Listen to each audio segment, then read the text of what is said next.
Well, hello and welcome to the show. Today we're just going to look at some very basic things, kind of after we've set up the house, the rest of the configuration of how I decided to implement this. Come on back.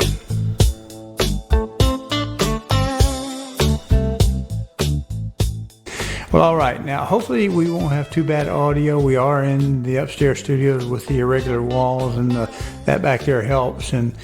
But when I turn my head away from the microphone, we sometimes get a little bit of bad audio. Anyway, I want to talk to you a little bit about how we connected to the house from the generator. It seems very simple. It's really not rocket science here, but here's a product I decided to use. This is a Harbor Freight product because it was about as cheap as I could get. Now it's cheaper. It was cheaper than buying the legit wire.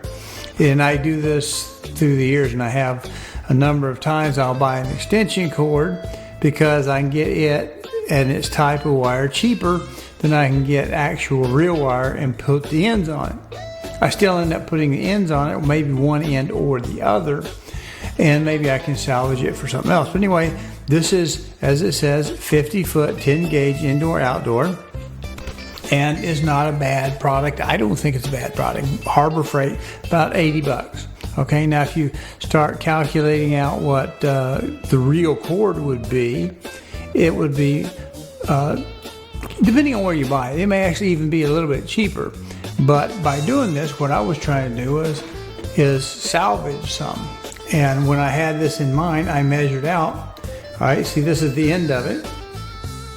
All right, now, to you color people, they don't match because this glows an orangey, UT orange, and this grows sort of a Miami green kind of right there when it goes up. But anyway, this is just a cheap end. You can put cheaper ones than this. This was just the other half of I had another extension cord that the cord end, the receptacle on the end of it, the cord connector had gone bad through the many years. And you know, why would you want to throw away a perfectly good extension cord that you've cut through with your hedge trimmer a couple of times and patch back, when you can just put a $3 part, $2 part from Amazon.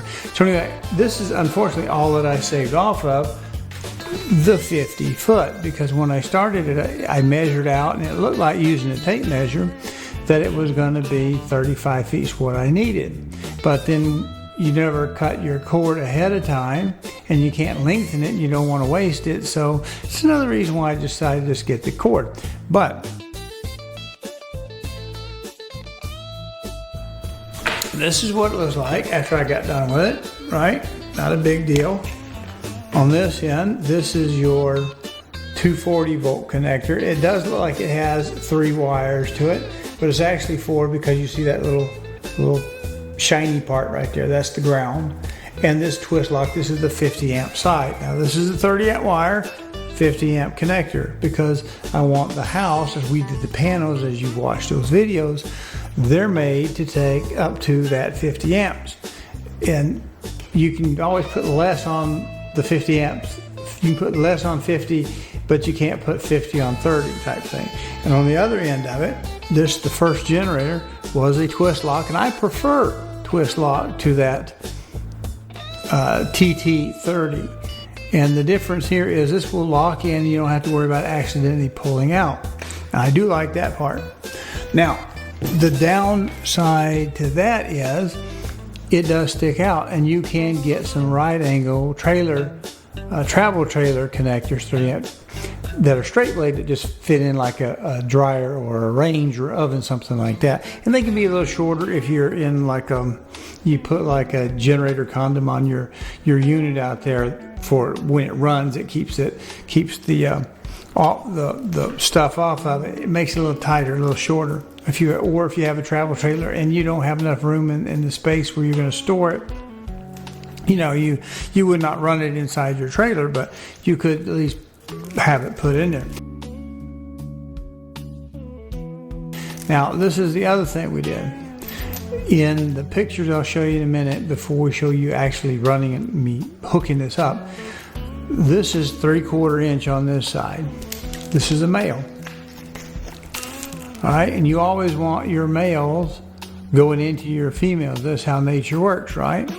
Well, the female on the quick connector is usually the one that has a valve on it, like a air chuck line, you know, something like that, a sprayer or a grease line. A lot of things are like that. It's the female side that does the regulation that keeps things from flowing or not. The female controls the flow. The male is just there ready all the time. So that's just a pipe. Now, one of the generators I've been looking at on the budget side is built ass backwards. It actually has the female on the generator, which would trap the gas in it, which I guess is fine if you're going to have a low pressure. You can't put the little rubber knob back on top of it to keep, if you're going to run gasoline, because you don't want that to be an open port, so to speak, of way that fumes can back up in it. But anyway, this is just a 6-foot little Amazon cable right there, and we put the built up the end so it can work at 3/4 port. Because if I got 3/4, I can adjust it down to half. I can adjust it down to 3/8. With this is 3/8. So that allows us for a real quick connection, cord connection on this side, and you know, quick connect on the gas. So that means I don't have to now change bottles or worry about it running empty or whatever. Also, the one thing I want to point out here, how many wires do you see there? Only 3, right? Because on an RV generator, you're going to find that they're probably going to be floating neutral and only 120 volts. So there's only one phase there. And the panel of the house is going to be single phase, but there's actually 2 phases in single phase. 3-phase has 3 phases in it, A, B, and C. Single phase to 220, 240 is only going to have a quote single pair. It's going to be, they're going to be opposite each other to get the other voltage, so that line 1 is 120 volts, line 2 is 120 volts, but because they're 180 degree out of phase, 120 makes 240.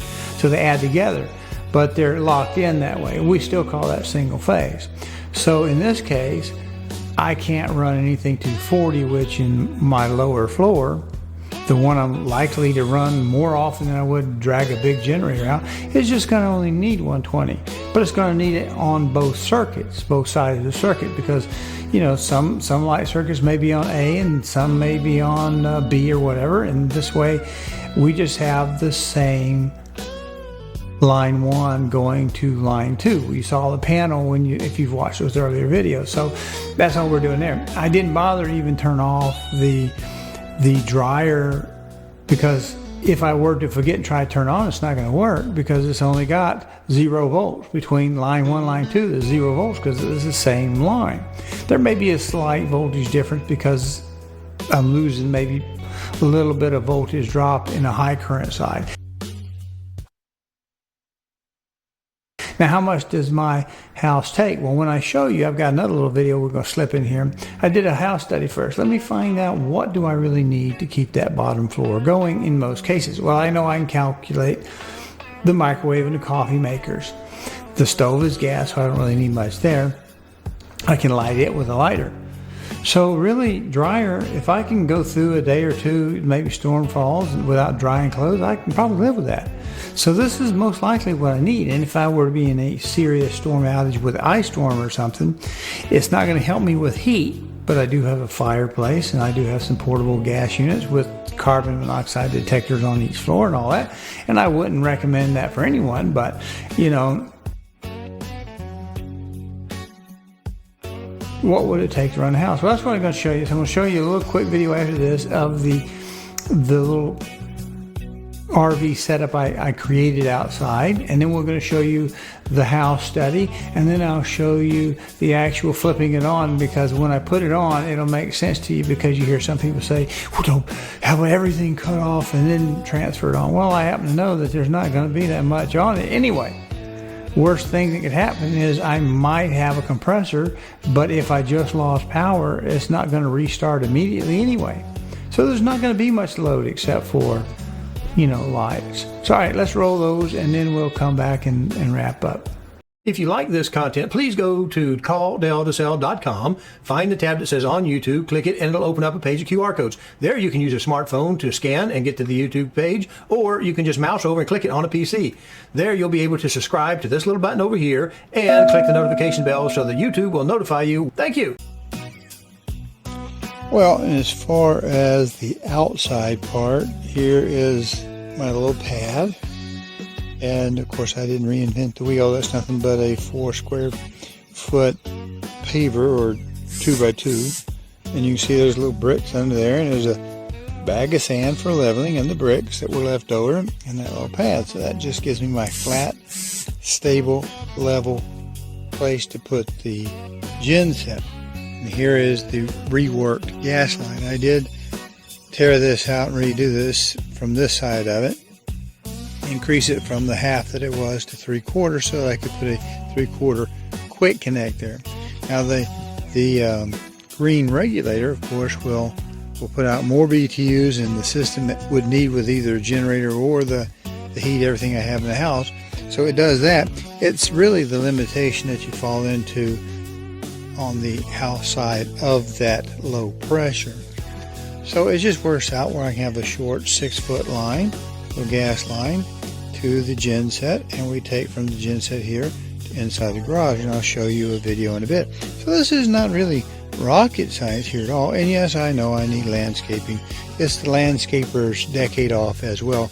This I need to respray down again, and this time not mess around and get me some gravel and things put up in here to make that kind of a permanent little space, because I want to take some on this side too, in case there's any spark, you know, kicking out through the spark arrestor doesn't work.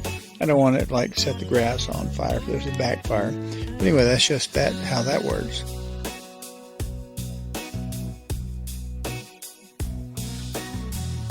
Well, I find this interesting. I'm just looking to do a study on home usage of power.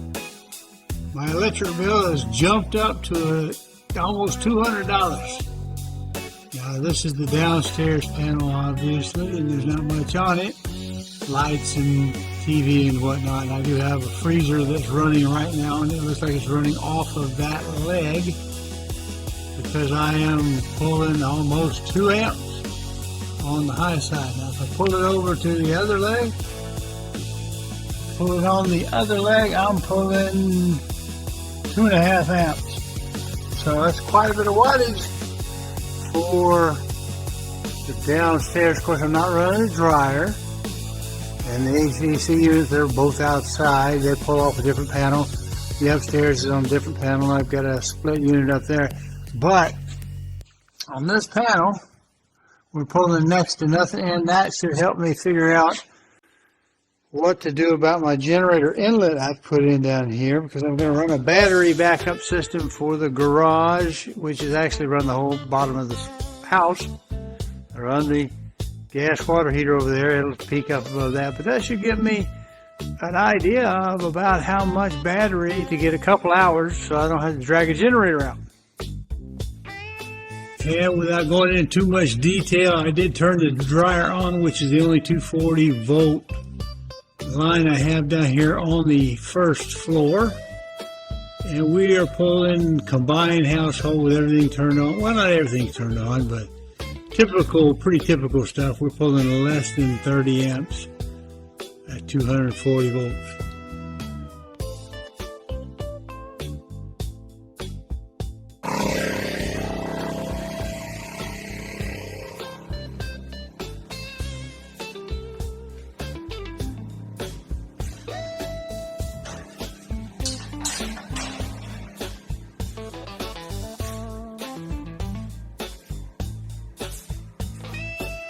Alright, here's our power failure. Now, I haven't turned anything off here. We'll find out if it works. Again, this is not on. We're not doing close. Here's our feed. We're plugged in. We're going to just throw it on. And with nothing, no more load than I had, as I've already explained it, it should work. There we go. Did you hear it? Lights came on. Now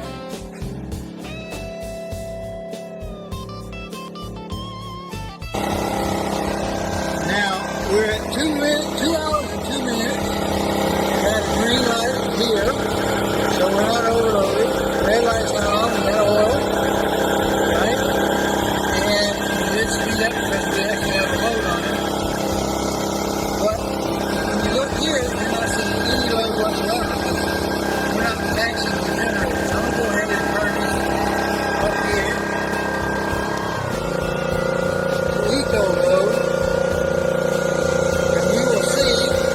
if we can run the bottom floor for a couple of hours on eco mode. Because if I kick on, I'm going to go make a cup of coffee, see if we stall out. We're going to do that, and we're going to find out if that's, because it's not our, we can't take it to a 50% low without putting some more heaters or something on, which we can do. We may do it, but I'm just going to run a normal thing, put the TV back on, watch TV for maybe an hour, make a cup of coffee, see how living works, maybe put something in the microwave, just see if we can run it.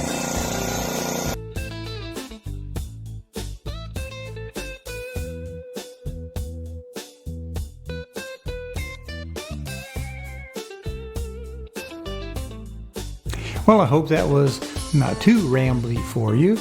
And I know it's, you know, I talk, and I don't mean to talk down to anyone, but a lot of people just, they don't know. And, you know, if somebody tells them once in one video, heckers, they got it. And they may even straighten up some of these YouTubers that would call like the twist lock antiquated. It's not antiquated. It's actually more popular and more widespread than the travel trailers. It just has its pluses and negatives, you know. It's not going to pull out, but it's going to actually project. I don't know of any right angle twist locks.